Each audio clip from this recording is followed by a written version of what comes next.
A lovely good evening, a lovely good afternoon to you, our viewers. Welcome to the People's Verdict. Today, anyway, Soko, I must say, in the studio, I'm not alone. I'm joined by my colleague, Patrick Soko. Soko, good afternoon. Afternoon, you're hosting me. Interesting. Well, actually, I'm supposed to be hosting you, and I'm hosting you. I know, and you know, I was thinking twice in my head. I was like, oh, okay, let me just do this. I'm in charge now. So how are you? Yeah, thank you. I'm fine, and you? By the way, happy Press Freedom Day to you. Happy World Press Freedom Day to you too, Miriam. Thank you so much. You know, I know there's a lot that we need to talk about when it comes to, you know, press freedom in Zambia and around the world. You know, I'm glad that the president, our current president, Hakainde Hichilema, when he entered into office, did emphasize so much on the need for freedom of information from the press and how they can freely, you know, operate without any intimidation, harassment from any political players. And yeah, as we get to, you know, go ahead and see what we will hope for the best. Interesting. Yeah. Well, in case you're just joining us, you are watching the People's Verdict, but we had to start with a segment we call Very Important. And what is very important today is that we are discussing World Press Freedom Day before we invite our guest today, who is coming from the Revamp for Development Change Party, RDC, who is Mr. Chansa, and he's going to help us discuss various issues. But before that, we thought we'd discuss World Press Freedom Day with Miriam Kaimba. She is our court reporter. Miriam, how has it been? How would you rate press freedom under the UPND government so far? Not so many months in office. Yeah, not so many months in office, but we are clocking close to, is it 8 months?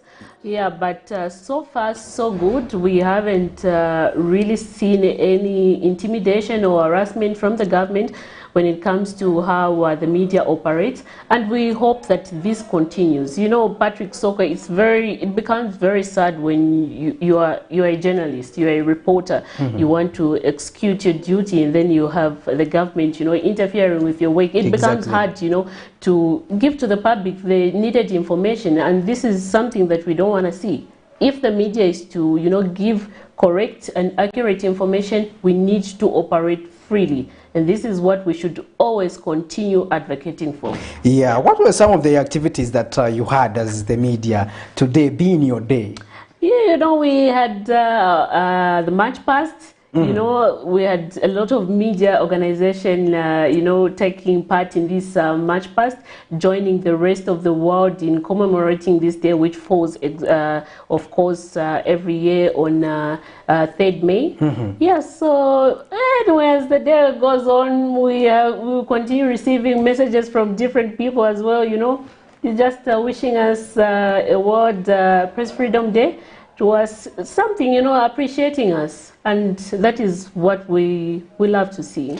Interesting stuff there. We understand that we cannot talk about World Press Freedom Day without actually reflecting on some of the challenges that have engulfed the media. Well, we are aware that the president is on record having said that the media should self-regulate in terms of ensuring that they put in place a mechanism to regulate themselves, as well as he assured that the access to information law is something that the UPND administration will enact. This law is older than myself and Miriam Kaimba in terms of, it has been in a draft form since then, but the law has not been enacted.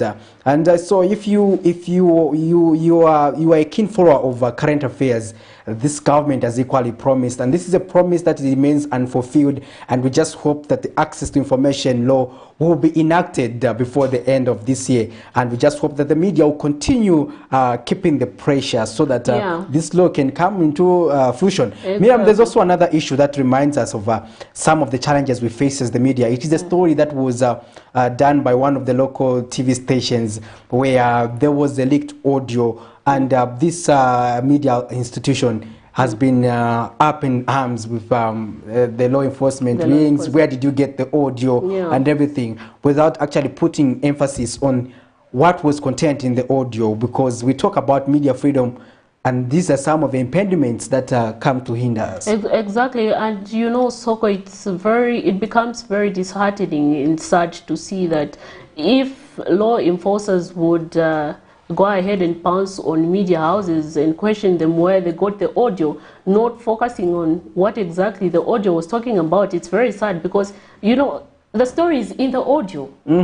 Our job is to tell the story. Exactly. Exactly. Where the information comes from, it shouldn't be your business as well. But is it true? Yes. That should be the issue. That should be the issue. You know, we expected the law enforcement agency to act upon, to investigate, and not to go ahead and harass the media house and the reporters. This is something that we don't want to see.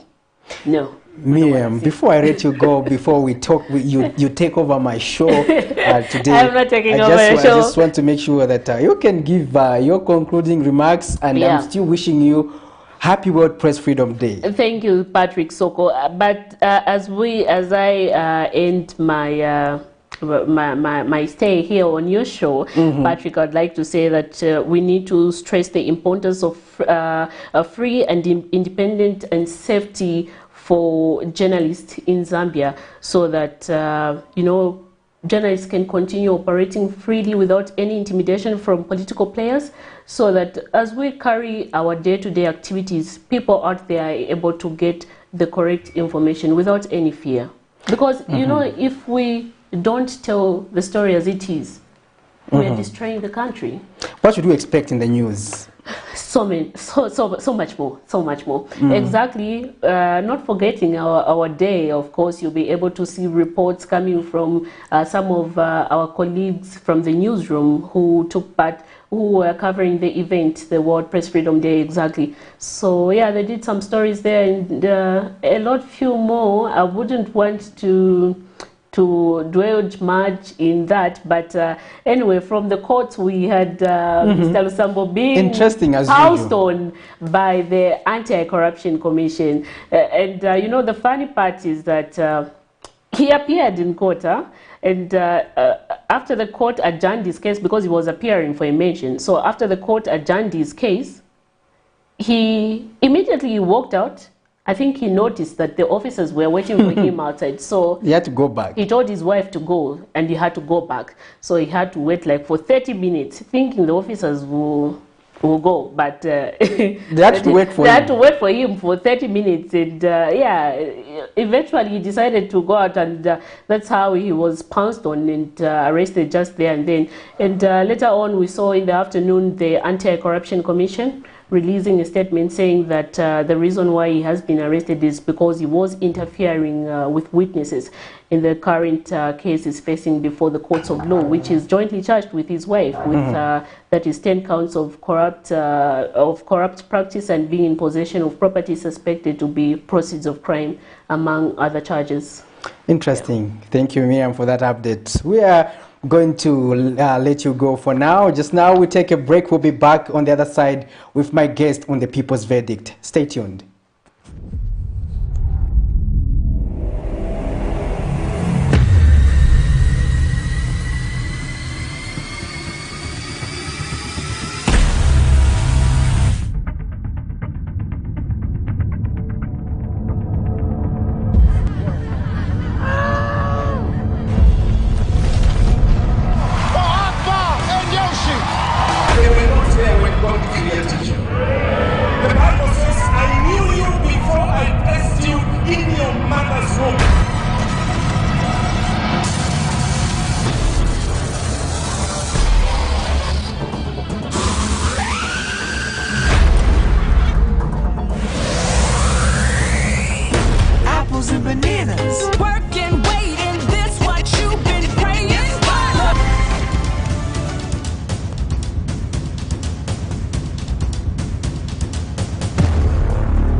Lukalu, all the way from South Africa. You are watching Camnet channel, not just another channel. God bless you. Stay tuned.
Welcome back. You are watching The People's Verdict, and in the studio have been joined by the REVAMP for Development Change Party RDC President, Mr. Robert Chansa, who's going to help me discuss various issues pertaining to current affairs, as well as to have an understanding, knowing that it is a new political party in the political fraternity, and we are going to be discussing various issues. You too, our dear viewers, can join in the conversation on our Facebook page by sending those comments and views. You can equally join the conversation by calling straight to the studio on the number that is scrolling on your screen. We can get talking various issues pertaining to development. Remember, The People's Verdict is your program, and it comes every Tuesday at 17 hours to 18 hours.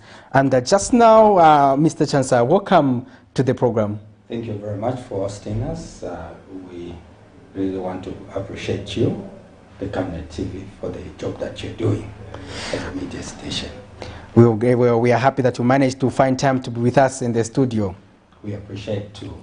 We understand that the REVAMP for Development Change is a new political party. And last time when you came here, it was during the election period, when we were also hosting the verdict, and you came in as a civil society organization. And what prompted you to change, to register as a political party?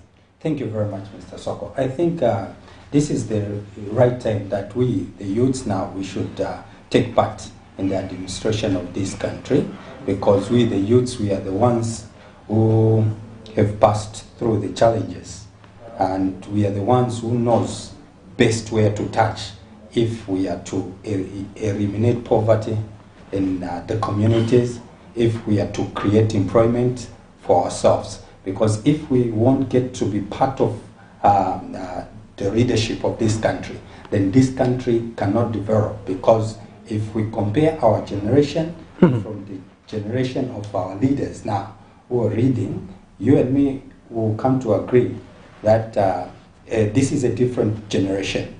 A generation that which we have passed through a lot of challenges, a generation that which has been so hard in terms of us getting employment, us having a stable life, you know. So we are the best people. We need to be part of the system, the driving system, so that we can also put our ideas together with our leaders. And let's talk about your agenda as a political party. What do you stand for? REVAMP for Development Change Party has come as a revolutionary party for the Zambian people. It has come to get the people of Zambia out of Egypt and take them to Canaan.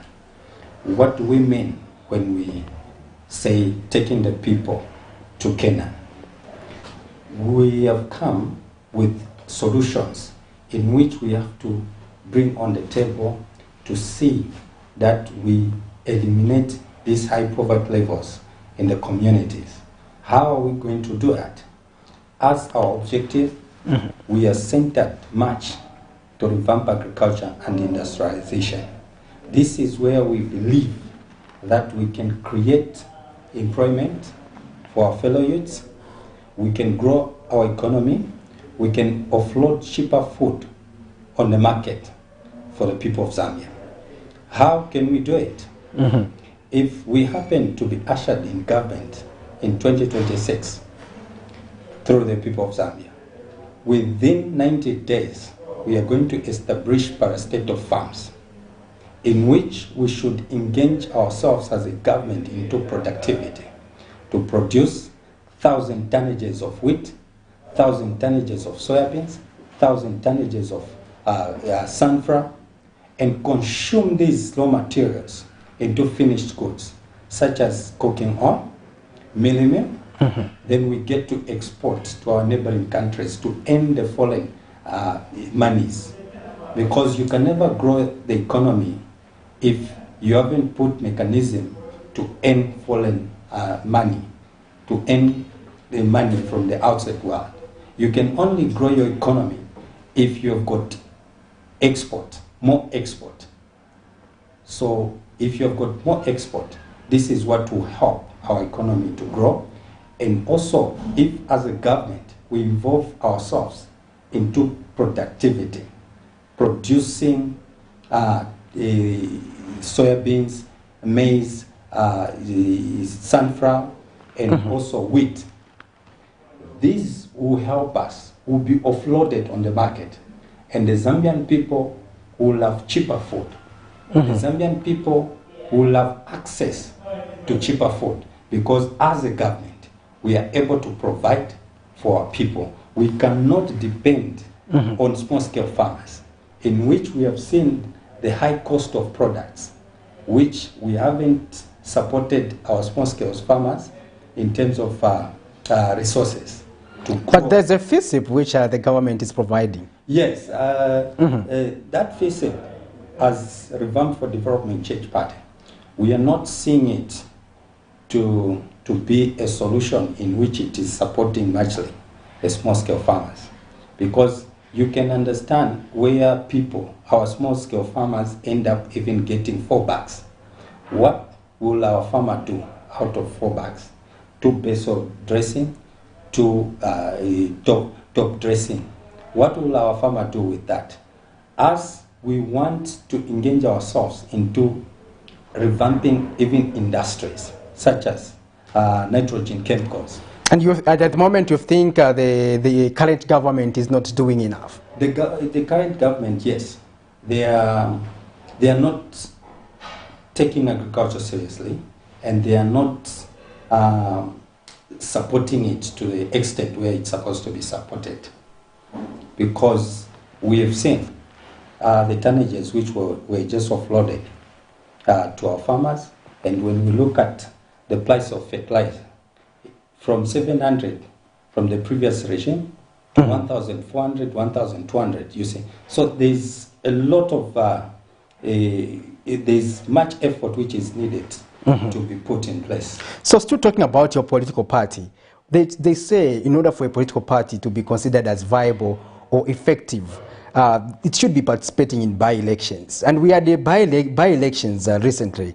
We didn't see your political party contestant, but how can you even manage to be a formidable party by 2026? Thank you very much, Mr. Soko. This is why we, as Revamp for Development Change Party, we are changing the era of leadership, which is on the market. People, they believe as if being an opposition party, it's to antagonizing the government, insulting one another. No. As what we are doing now, we are on the ground to make sure that we establish all provincial offices in all the 10 provinces, to make sure that we establish our district offices, to make sure that we establish our constituencies offices, so that by the time we are coming to 2026, we are able to participate, we are able to fill in people who are going to stand in the whole country. But unlike our colleagues who are just centered in Lusaka, they think as if politics is only about talking. No, politics, it's a service. We should understand that it is a service for the people, and therefore we have to get to be serious. Interesting. And we just hope that you manage to mobilize the people like you were saying. But are you also amongst that category of political party which they say one-man show or Nasharaneka political parties? Thank you very much, Mr. Director, for that question. At the moment, you can even, you and me, agree that the majority voters are the youths. And then you know that I'm coming from a youth organization in which we have been so vibrant in terms of making sure that we combat political violence in the elections, and we achieved. The same, we were executing our objectives that time. This is the time. This is the same. We are executing our objectives this time. We are a lot of us, the youths. We are into this political party, and we have organized ourselves. Very soon, we are very ready to take up the mantle of leadership in 2026, or if it's not 2026, 2031, we are taking up. We have seen others like Chirufya Tayali coming on board. He's the leader of the political party called Economic and Equity Party. He has been of the view that you people in the opposition need to join hands, because if you are to defeat the UPND, or if you are to overcome probably what he terms as antagonistic leadership, do you subscribe to such a notion? Are you willing to join hands with other political parties or belong to an alliance? I think joining an alliance should be based on what you believe in to come and save the people. It is not just the mantle of coming to form an alliance when they are baseless policies. We, as the REVAMP for Development Change Party, we would love to be part of an alliance that surely it's targeting to alleviate poverty in the communities, the poverty that has affected the people. But if it's just coming together in the aim of antagonizing one political party, in the aim of insulting the leaders, I think as to our side, we are not obliged to be part of those alliances. Interesting. We also want to get your perspective regarding various topical issues that we've been having here, especially conversation that we have had. We have hosted people like from the Transparency International Zambia, TIZ. They have been concerned about the issue of political party financing. Who finances your political party? When we get to the Constitution, I think it's on Article 120, Cap 8, if I'm not mistaken. It clearly states that the state should fund political parties in order for us to promote our objectives. But in our country, this has not been the case, where we have worked towards the Constitution in terms of the funding. Then we are obliged to apply to stakeholders, that those that see to it that this party has got good policies to offer to the Zambian people. We are obliged to apply to any international community. Then talking about the international community, this has been the concern for TIZ, that sometimes political party financing, some political parties may get funding from suspicious individuals or institutions like terrorist groups. So they are saying that political financing should be regulated by making sure that you as political parties, you disclose the sources of funding. I don't know, what do you make of such proposals? There's a draft bill under the political parties bill that is being spearheaded by Transparency International Zambia. Are you as a political party supporting that political party financing or funding and also financing during campaigns should be regulated? It will depend on how we are calling that political party finances should be regulated. If we are failing as a government, as a country, to come up with policies that should finance our political parties, our opposition political parties, then I don't think that will carry weight, because at the end of the day, a political party should have resources in order to reach out to its people. So if we are talking about the regulation, then we have to see to it that we get back to the Constitution, in which the state should get involved in helping the political parties. But if it will be just the case that it has always been, that the state of our country does not help political parties, then how are we going to enshrine that? How are we going to push for that regulation? It will still come back to the term of we need resources. So we'll be obliged to go back to international communities unless we come up with a policy that will back up us. In case you are just joining us, I'm hosting Mr. Robert Chansa from the Revamp for Development Change Party, RDC. He is the president, and we are discussing current affairs on the state of the nation. We talking about these current affairs. The matter that is topical is also the issue of fuel. It has been last month there was an increase. Yes, last month and this month we have seen a reduction for this month by 2 kwacha somewhere there. How do you take this as a political party? What's your perspective regarding the management of the fuel value chain? I think as RDC party, if it was us who were in government, we could have taken the fuel issue with consciousness, because fuel is the driving force of an economy. It's the driving force of a country. If it was us, we would have not removed subsidies instantly without seeing what is beyond us. What we would have done is first to put mechanism in which we will be able to stabilize in terms of bringing fuel in the country, because we don't produce fuel, we export. So we should also get to our senses to understand that anything can happen, anything can come, just as the Ukraine and Russian war. Who had expected that this will come? No one. So we need to plan beyond. We need to plan beyond our thinking, because we do not know what will come tomorrow.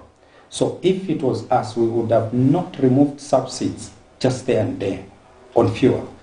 We would have preserved it and put mechanism to have cheaper fuel from our neighboring countries, to engage a lot of stakeholders so that we should have more supply to our country.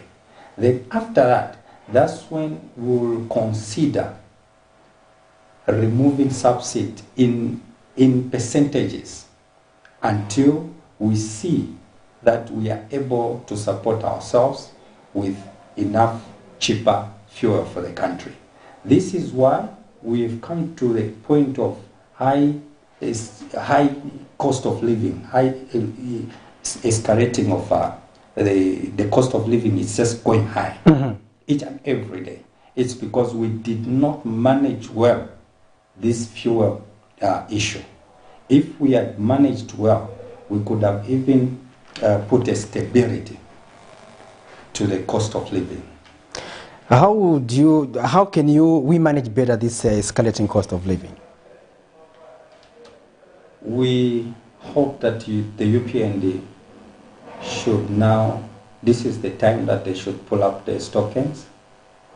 And number one, we are expecting the government to engage itself into productivity, in revamping agriculture. The Ministry of Agriculture, it is dormant. It is not working. The government, they should see to it that they establish parastatal farms. If it was us, Revamp for Development Change, August, we are ushered. September, we are given the instrument of power. Just there and then, we could have established parastatal farms, identifying the land that is just dormant. By this time, we could have been talking that as a government, we are going to harvest 1,000 tonnages of wheat, 1,000 tonnages of soybeans, consume those into finished goods, consume those into finished products, offload them on the market. People will have cheaper food. But the government has also been emphasizing that the private sector should lead the way as opposed to the government. Do you think that is a sustainable arrangement of entirely depending on the private sector for employment, for everything? The government is the biggest industry. This is why we usher people in government, to make sure that they take care of the lives of the citizens. The government should be the leading example, because it has got the muscles to achieve any policy that which has been set, any policy that which has been put on the table. The government has got muscles. When we talk of private sector, there are a lot of disadvantages in terms of agriculture. We need to talk about the climate change. We also need to look at how are we going to achieve if they are not supported into irrigations, you see. But when it comes to the government, they've got the capacity to put up irrigation system, to build dams, to support any agricultural activity that it can take. So as a government should be the first leading example before we push it to private sector, because the private sector, they also need resources, they also need finances. These are the challenges that we should look at. So to the government, it is the best industry, it is the best ministry that can take this challenge. So the government should lead by example. Then when we accumulate wealth in our country through what we have just talked about, we'll be able even to support private sector by building dams, putting irrigation system. During his address, President Hakainde Hichilema hinted that he has performed well. He talked about the UPND administration a lot. But how would you rate them in terms of a scale of out of 10, in terms of delivery, about 9 months now in office? I think if it's to give them the lead, yes, they are starting at a good point, and they've got that muscle to achieve. But the problem is that they are a little bit slow. The UPND government is a little bit slow in implementing and acting. They are too good in explaining and wanting to talk how they will implement. But when it comes to implementation, they are too slow. So for us, we would love to push them that they have to pull up their stockings in terms of implementing any policy which they are bound to implement. For example, in terms of stability in the country, bringing stability in our country, we can let them a good percentage. They have achieved on that. But you and me, we agree that the UPND was ushered into office by us, the Zambian people, on calling on low cost of living, cheaper food for the Zambian people. So these sectors haven't yet touched. They have only touched bringing to stabilize our country. They have only touched also on education. Yes, education is a good move. We support it as RDC party. But at the end of the day, we are still also echoing and asking them to put permanent policies which will support this free education. For now, we are just spending. They haven't yet set those policies which will be helping the country to generate resources to support our education. So if we are not careful, then we will be bound to fail in terms of putting education even for the generation to come. Another topical issue was that the president was also officiating the commemoration of a World Labor Day, International Labor Day, where the workers actually converged and they were discussing a number of issues. Another topical issue was the aspect of reforming the pensions scheme. We don't know what, as a political party, how do you think the Zambian workers need to be better treated? And what is your word of advice to the UPND administration on that score? We would love to see the UPND truly coming to the aid of our civil servants, our workers. At the moment, as we are talking, Mr. Soko, this high cost of living, it has not spared our people. So these are critical issues that the UPND should rush in acting. Let it not just be a talk of a day, then we forget. We welcome the move by His Excellency, our Republican President, on talking much on it. But we want to see that strength on acting on what he talked.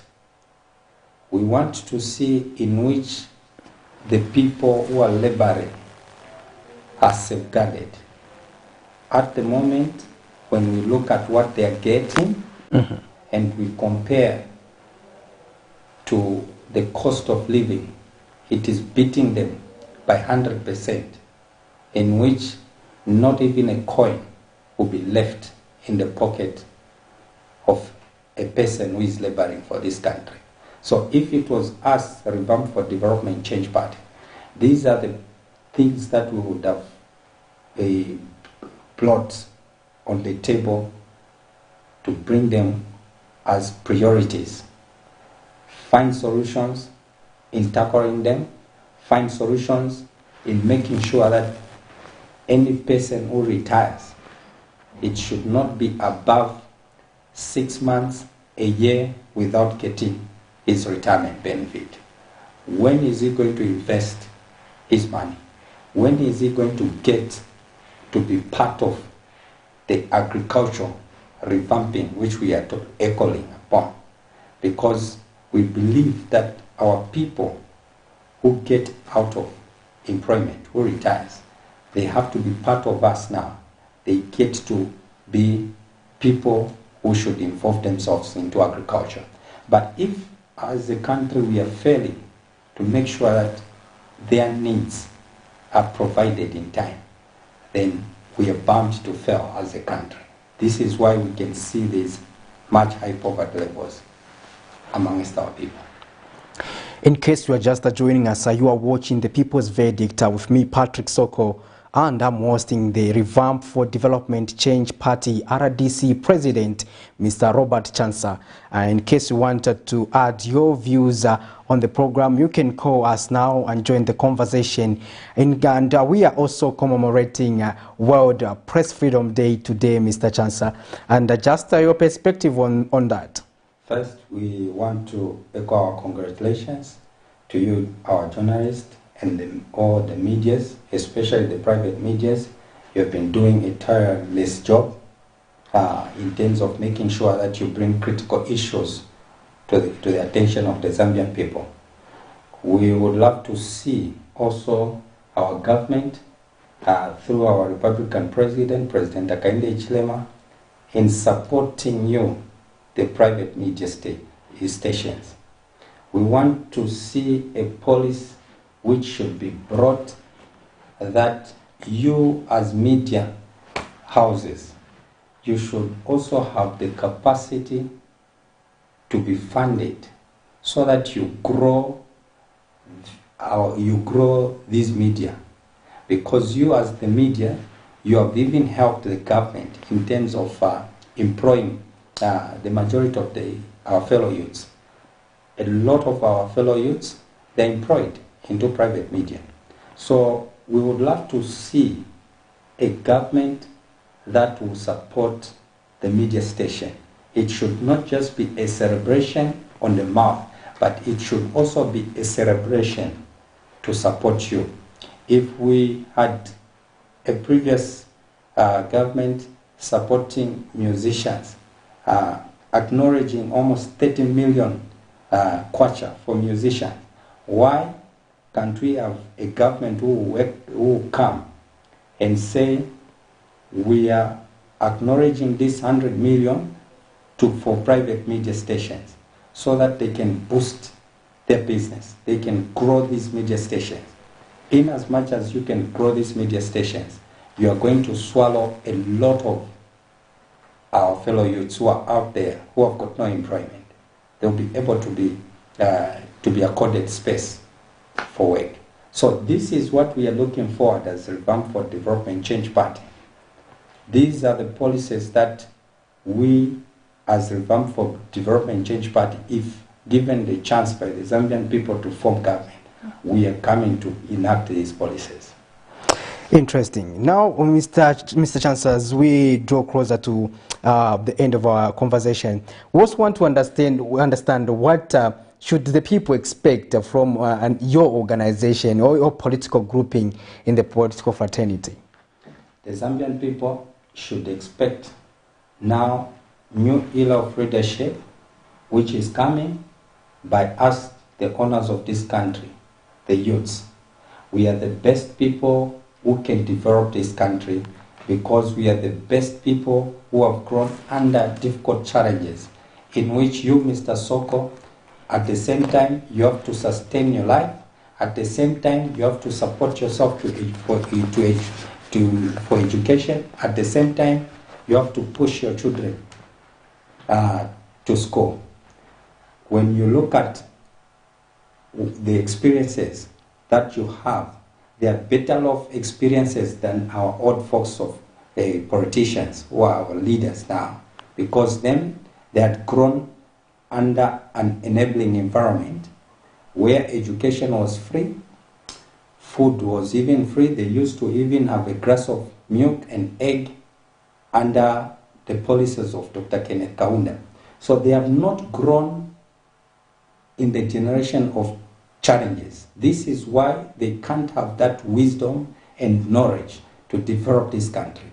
But us who have grown... But they have an argument, Mr. Chansa, on that to say life was equally challenging then. And looking at we had people had to line up for mini-meal, all these things. They also lived under colonial rule where the whites were in charge of this country. They equally had their challenges, but what's your argument? My argument, Mr. Soko, it is, if you remember well, people used to get free education at the University of Zambia. And we have gone back to free education. It's on the secondary level. Yes, secondary level, yes. We haven't yet reached to where a person is seeking for tertiary skill. But their time, they used to get it freely from the good policies of Dr. Kenneth Kaunda.